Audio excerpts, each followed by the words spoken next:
Today is Wednesday, October 24th, 2007, and I have the great pleasure of interviewing Barbara Feldon here in New York City in her home for the Archive of American Television. Hold one more time for me, please. Do it again? Yeah, thanks. Okay. We should probably close the door, too. Oh, good idea. Okay, great.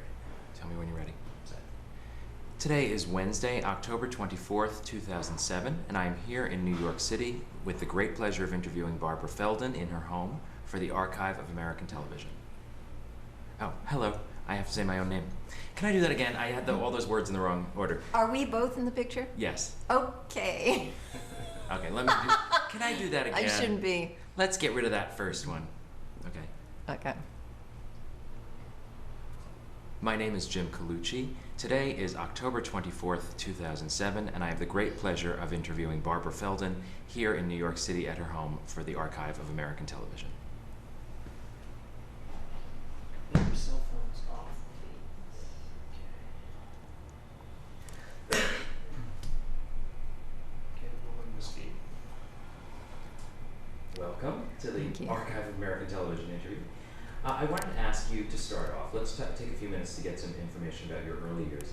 What was your name at birth? Barbara. I'm suddenly drawing a blank. I've been, are we on now? Yes. I've been Barbara Feldon for so many years. It took me a minute. I was Barbara Hall, Barbara Ann Hall. Okay. And where and when were you born? I was born in Butler, Pennsylvania, sometime in the last century. And where is Butler, Pennsylvania? Is that in one of the major It's metropolitan outside of areas? Pittsburgh. It's about 30 miles outside of Pittsburgh. A little, sort of a turn-of-the-century town. It was a little industrial town. And, you know, I kind of had a railroad there that I think that made it important for that little area. And I doubt very much if Butler has changed too much. I understand it hasn't too much. And I have some fond memories of it. What did your family do there? What did your parents do, and what were their names? My father started as a salesman for a paper box company. I mean, that's what he was doing when I was born.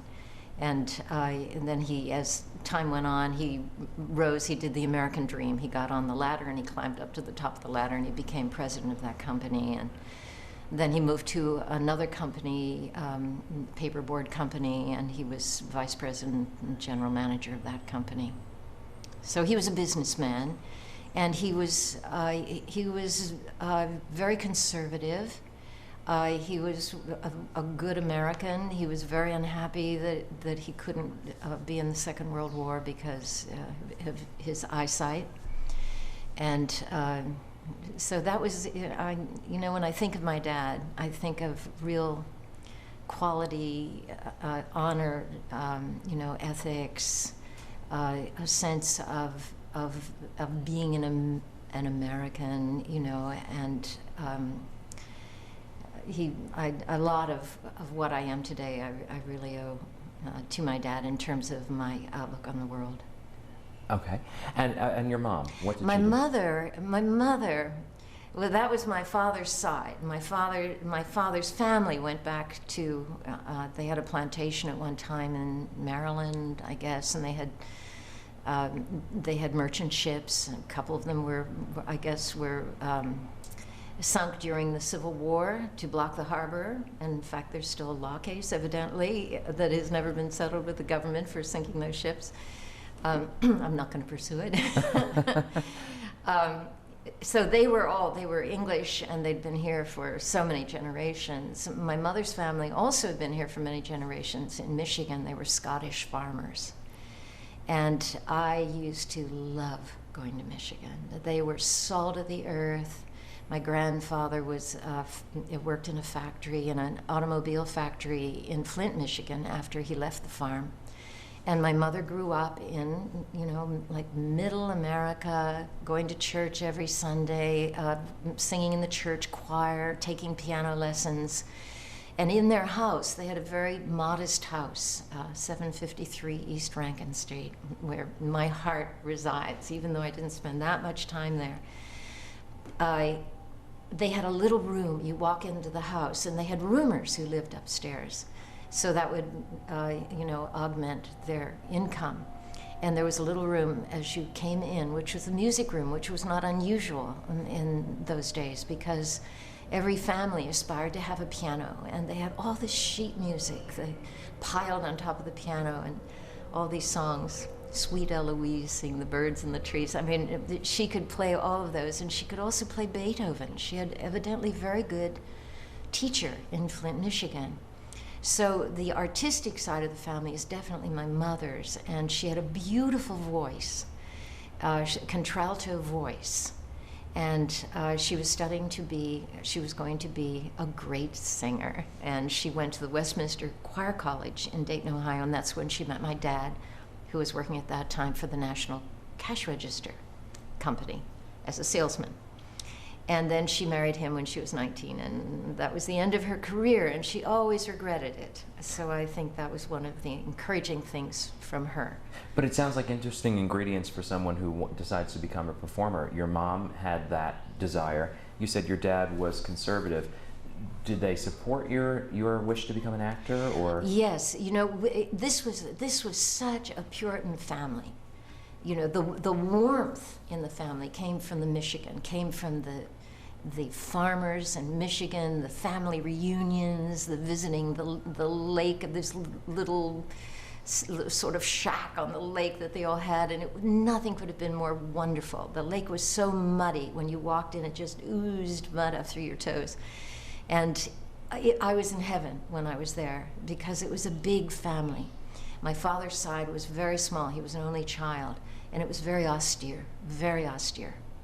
And that part of me is something I've always tried to overcome, you know, because of the strict rules, the way to do things, the way to sit, the way to eat your dinner. And those kind of Puritan values, there were good things and also very inhibiting things. But you owned yourself. My father would say, I'm going to put you through college, and then you're on your own. And he began presenting that to me when I was 6 years old. You know, that you're going to stand on your own 2 feet, and you can be anything you want to be. I will support anything you want to be, as long as it makes you happy. Do what you love, but be able to, you know, be solid, you know, and take care of your own responsibilities. And pay the bills with it. And pay the bills, absolutely. I mean, I knew when I was out of college, that was it. And it wasn't like I resented that in any way. I was eager to do it. I was really ready to do it. Did you have siblings as well? I have an older sister, and she and I, you know, siblings, sisters. She and I shared a world that nobody else in the world knows about, and that's being 2 girls in a family. And if you have siblings, do you have siblings? You have your own community. I mean, you're your own legislature in your own country. And so I am so close to my sister. I mean, we grew up fighting, as kids do, you know, because I wanted her to take me to all the exciting places. She went because she was older, you know, and she didn't want me tagging along. So there was a lot of, you know, mother's calling you, go home. She tried to lose me once. She left me somewhere. But I always kind of worshipped her, and she lives here in New York, and I adore her. Wonderful. At what age did you decide to become an actor, and then how did you go about it? Was this before high school, or? Well, you know, I suppose every child, when they see their first movies, I saw Snow White, you know, and it was just magic. I don't think I conceived of acting as a profession. I was, you know, really little girl then. But the first thing I was aware of was Pinocchio, and I knew I wanted to be Pinocchio because he had the lead role. And so I would pretend I was underwater looking for Geppetto, and I would go through the backyard going, Geppetto, oh, Geppetto, oh, because little bubbles were coming up. You know, he was calling for Geppetto. Later on, I did a commercial for Revlon where I had to growl on a tiger skin rug. Oh, we'll talk about that. That was calling for Geppetto. But the first experience I suppose the first experience I had no audience. My mother worked, my father traveled, so I was alone a great deal. And they had a housekeeper, but the housekeeper did not have the idea that she was supposed to play with me or anything. She was taking care of the house. So I would go outside, and I'd go to the rag bag. In those days, we had what we called a rag bag. I don't know if you've ever heard such a thing. You have. Well, it's all the old clothes, shirts, underwear, everything that you dust with. And there was an old white baby dress of mine. And my mother would leave in the morning. I would go to the rag bag and put on the baby dress, which was probably some unconscious desire to be her baby, and then she was leaving me. But I called it my princess dress, and I would sit on the front stoop, and this was in Pittsburgh, and we had these steps going down from the house.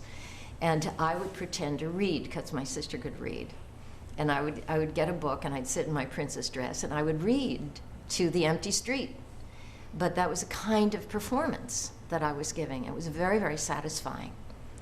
But the thing that really solidified it for me, I was in 6th grade, and we had a percussion band. And that meant some kids beat on oatmeal boxes, some on tin pans. There were little castanets that they were given, and I was given the triangle. And there was a teacher who played the piano. And we gave a performance for the mothers in the Parent-Teachers Association. And they built a little stage. It was just, maybe 10 inches off for our little band to stand on, all little first graders. And there in the middle of the gymnasium was a little puddle of mothers, this little pool of maternity. And I had no idea what kind of experience I was going to have. It would affect the rest of my life. I had a solo on the triangle. So everyone would beat, and the piano was playing, and then there was silence, and that was my solo. So there was silence. I dinged 3 times on the triangle. Ding, ding. The sound of those 3 dings radiating out to those mothers, all of whose eyes were on me. I felt that I was the center of the universe. It was the most euphoric, ecstatic, maybe experience of my life. And I didn't want to leave the stage. And that's what hooked me on being in front of an audience. I was 6 years old then. Excuse me. Now, from 6 years old, it's hard to formulate a plan to pursue that. But as you grew up, did you then do that while you were still in Butler, Pennsylvania, or did it take going away to college? And like, at what point were you in high school productions? Oh, from even in grade school productions. Really? Okay. Yeah. Even though I went to a country school, it was a very very basic. Like 2 grades were in 1 room. This was in sort of rural Pennsylvania. We gave plays, and I played a nurse. I remember that. And I had rouge. I was so excited because you transform yourself, and suddenly you're not kind of in a mundane world anymore. You're in a magic world. You're being someone else, and with makeup for a little girl, it really sort of up the ante a bit, So I remember the school plays, being in the school plays, and then I started studying ballet when I was 12. And that was another great epiphany. I had never seen a ballet. I had never heard classical music. And I was doing the blackboards after school one day. And my little friend Mitzi was helping with the blackboards, 6th grade. She said, "Oh, would you do my blackboards? I have to go down to the gym because I have my ballet class." And I didn't know what that was. And I said, "Sure." And she said, "Why don't you come down and watch afterwards?" And I was just intrigued, and I went down, and the gym door was almost closed, and I pushed it open a little bit. And there in the middle of the gymnasium, another gymnasium, was Jean Ralph. And Jean Ralph had red hair, blue eye makeup, shorts, high heels. She was the teacher. And there were 3 little girls standing in a row, and she saw me and she said, "Honey, would you like to come in and you can join us?" I had Oxfords on. I was overweight. I was really tubby little 12-year-old. And I stood with her, and she gave me, with the other girls, and she gave me a fan. And she said, "Now, I'm going to put this music on, and when you hear the music, I want you to make a big arc with your arm and pass the fan to the next girl." I was clueless. And she went over, and it was the Nutcracker Suite, da da dum dum dum dum dum, and I did that. I made an arc with my arm, and the combination of the music with the movement it was as though the gymnasium just fell away, and suddenly it was like some kind of ascendant thing. You almost hear choruses coming up around you. And from that day on, I was just hooked on ballet until I was 18, really, until I went to college. And what switched it over for you from ballet into acting? Was it in college? Or I went to Carnegie Tech Drama School, and they didn't have a dance department. They didn't have any kind of dance course. So, and I had not had that great training. Kids were coming in from Pittsburgh, because Carnegie, well, it's not Carnegie Mellon now, was at that time considered the greatest drama school in the country. So you can imagine what they were attracting, and they were attracting all of these sophisticated kids from New York. And they'd studied at the American Ballet School or whatever, so I saw very soon that there was just no way, even if I had wanted to take it up again, I was so far behind that it wouldn't happen. But for years, I couldn't even watch a ballet. It was so painful to me. But then you kept up the performing end of it in college. I didn't. No, Okay. I didn't. There was no opportunity Right, to, okay. because you're so busy and you're building sets and working on scenes and doing all those things that it went by the boards. Sure. Now, after college, where did you move to New York? What was your early life after college like? Well, while I was in college, I did summer stock Okay. in and around Pittsburgh, Delmont, Pennsylvania, and also the Little Lake Theater, which was a theater in the Round, sort of in the area where I lived. So that's when you did 10 plays in 10 weeks, and you rehearsed one in the day and did the other one at night in barns. Oh, it was fabulous. It really, those first experiences you have, you think that when you really get in the public eye, or get in a hit series, as I was fortunate to do, that's going to be even better, and it isn't. Those first fresh experiences, there is nothing that can equal them. Nothing can surpass them. So I did summer stock. And I met Colleen Dewhurst. She had come in to star in a summer stock production in Pittsburgh just after I graduated. And she'll show up again later, because she was really instrumental in my, being, in my having a piece of very, very good luck. But I graduated from Carnegie Tech. I wanted to call it because it was, and practically the next train after I did this play with Colleen. I did a little part. She did a big part. I came directly to East Hampton, Long Island, to be the resident ingenue for the summer. And Kim Hunter was starring in these things, and I had the ingenue roles in like 5 plays, and then I did crew on the side. I was building sets, and they paid me $25 an hour. Excuse me, I wish. $25 a week, so I could get my equity card, because that's what you had to do. You didn't want to come to New York without your equity card. So it was the first time I was really away from home, and there I was in this beautiful beach town, and working with stars. And these people, like, there was a man named Bramwell Fletcher. He was a great actor, and he was in one of the plays. Tammy Grimes had just become a star or was about to be. She had been in Bus Stop, I think, and then she was about to do The Unsinkable Molly Brown or something. She came in and she did a starring role and so forth. So that was a nice entry, experience. And then I came to New York and lived in the Bronx with two girlfriends from college, and was The Bronx was a little bit different it in was those a days, right? lot different. Yeah, 161st Street in the Grand Concourse. We lived in a little kind of middle class apartment building that we shared, one bedroom, and the three of us shared. And then I got my dream, which was to move to Greenwich Village, which was nothing is better. This is nice, but a cold water flat with cockroaches and nothing can compare. You know what? I'll trade you.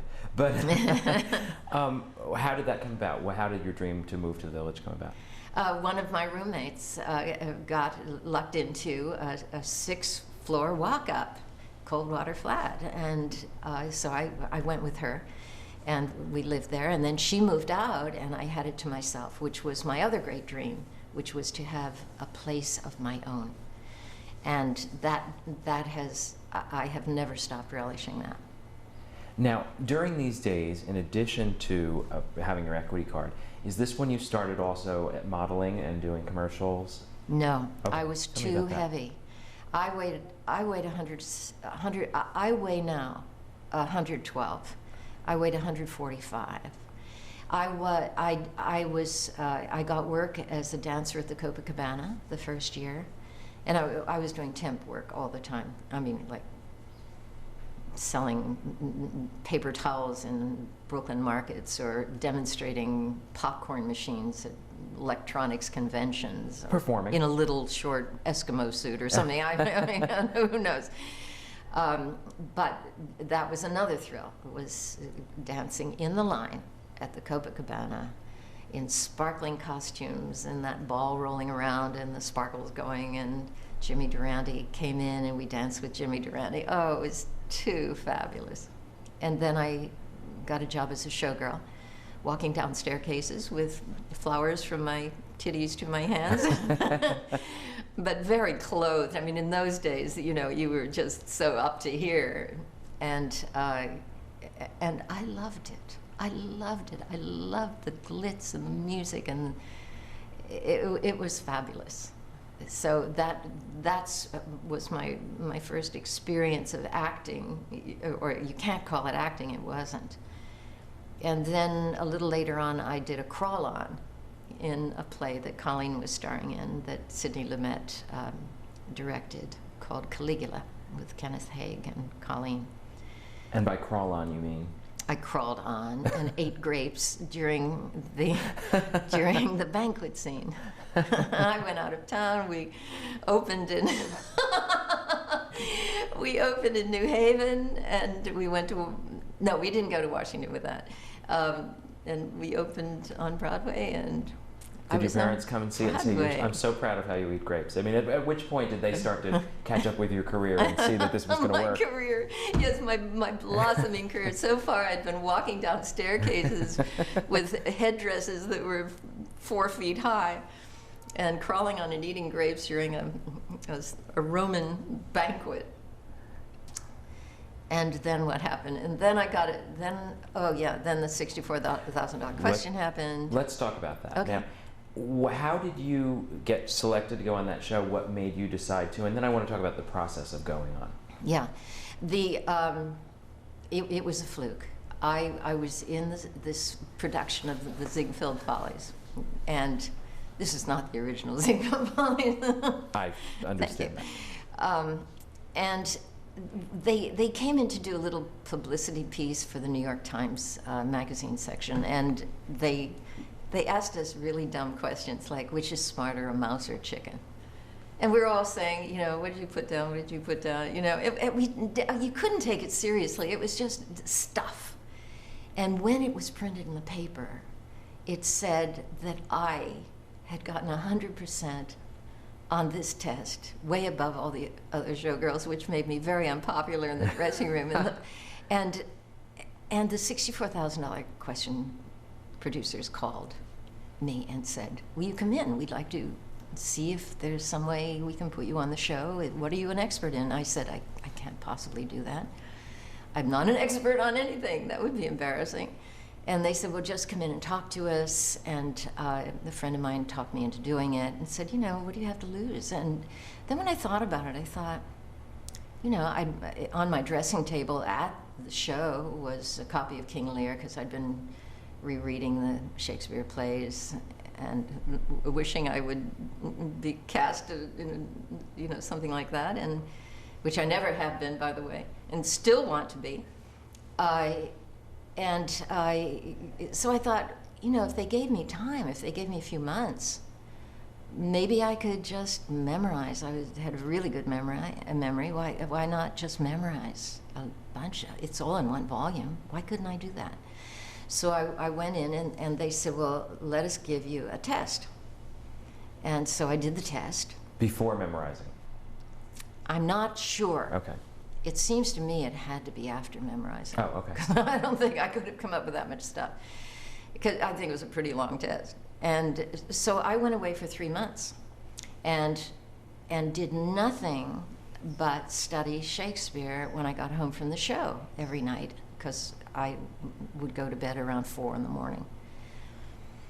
And I got to stay awake. I would sit cross-legged on the floor and put the book on the bed, and I'd hold a sneaker in each hand and hold my arms out so that my arms would ache. So the pain, and to overcome the pain, I would, you know, study the Shakespeare things so that I wouldn't fall asleep. And I memorized a lot of really unnecessary information, really.